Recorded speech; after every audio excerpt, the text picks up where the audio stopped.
This is where the Cuisinart SS15 leaks at, from the bottom of this. And this goes in right here. And this thing, you can see where it's going in and out. And then this part comes here and goes on here.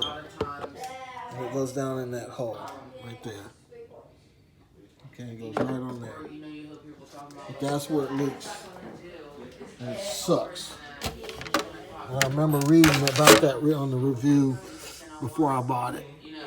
And now we have the problem. You wake up and there's a puddle of water under your Cuisinart SS15 P1. That's very poor design. It sucks. All right, if I get a fix, I'll post that. Good luck. Some people are saying you can put a O-ring washer up in there. I don't know. I'm going to try it, but I don't know. All right. Bye-bye.